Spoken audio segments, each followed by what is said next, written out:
Good morning students, myself Gaurav Kumar Sharma, and in today's class we are going to start a new chapter in algebra, chapter number 3, simple brackets addition.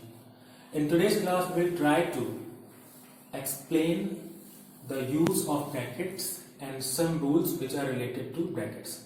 So let's start. First of all, we will talk about why brackets are used. So students, brackets are used to indicate that the terms enclosed within them are to be considered as a single quantity or one quantity.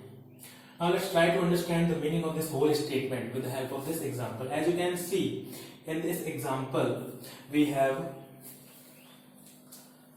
three terms 8, 13 and 5, and two terms are inside the bracket.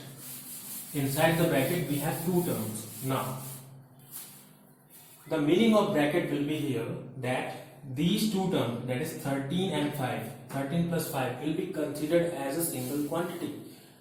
It means that now inside this bracket they will be not considered as two different quantities. They will be considered as a single quantity. Or in other words, you can say that you have to solve all the terms inside the bracket first, and after that you will solve your question. It means that you have to add all the terms inside the bracket first, and after that this summation will be added into this 8. So this is the meaning of bracket. Bracket means all the terms inside the bracket will always be considered as a single quantity. Now we will talk about rules of brackets. Rule number 1. Rule of brackets. Rule number 1. When an expression within brackets is preceded by the sign plus, the brackets can be removed without making any change in the expression.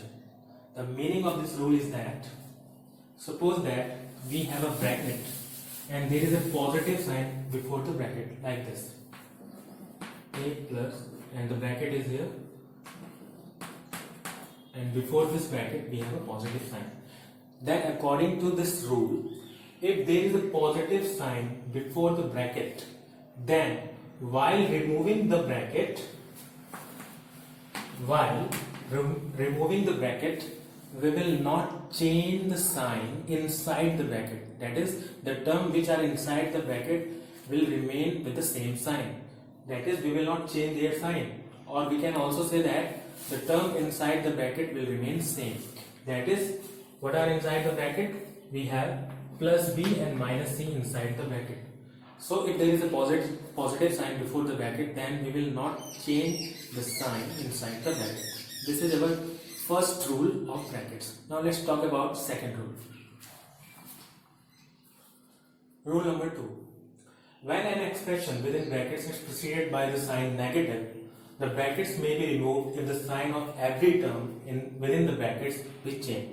Now let's try to understand this rule with the help of an example. Let's take an example in which there is a bracket and there is a negative sign before the bracket. Now, according to this rule, if there is a negative sign before a bracket, then while removing the bracket, we have to change sign of all the term inside the bracket. That is, when we will remove this bracket, we have to change the sign of all the term inside the bracket. What are the term inside the brackets? The first one is plus b. So this plus b will become minus b, and this minus c will become plus c according to this rule, because there is a negative sign before the bracket, and while removing this bracket we have to change. Now students, we will talk about addition of unlike terms. While adding unlike terms, we may follow this rule, and according to this rule, we will arrange the expressions in lines so that the like terms may be in the same vertical column, and then we will add each column beginning with that on the left. Let's try to understand this rule with the help of an example.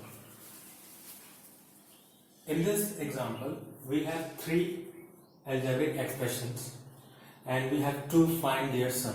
So we will apply here the formula which we have discussed, and according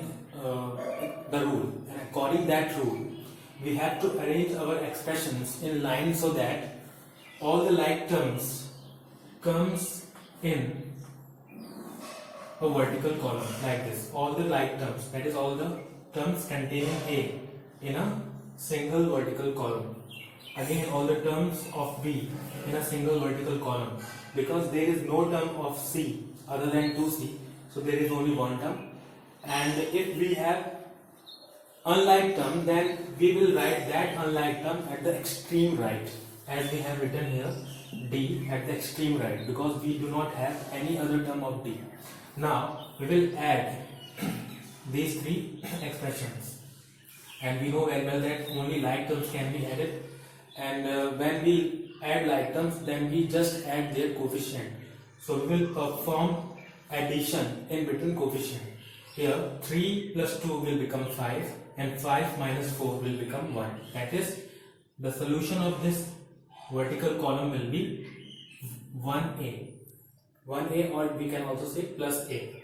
Again, 3 plus 2 will become 5. 5 minus 5 will become 0. 0b or 0. And because there is no any other term of c, so we will write 2c and this minus t. So answer will become a plus 2c minus t. So this is how we can apply the rule and solve and add our algebraic expressions.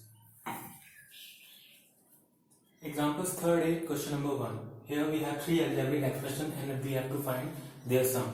So we will, first of all, we will arrange all these three algebraic expressions in line so that the like terms can come in a same vertical column like this. First of all, we will write our first expression 3a plus 2b minus 5c. Again, second expression, like term under like term, minus 4a plus b minus 7c, and the third one is 4a minus 3b plus 6c. Now we will add each vertical column. Minus 4a plus 4a will be cancelled out, so 3a will be there. 2 plus 1, 3b minus 3b will be 0, and minus 5 minus 7 will become minus 12 because both have same sign, so we will add them, and minus 12 plus 6 will become minus 6, so it will become minus 6c. So our answer will be 3a minus 6a.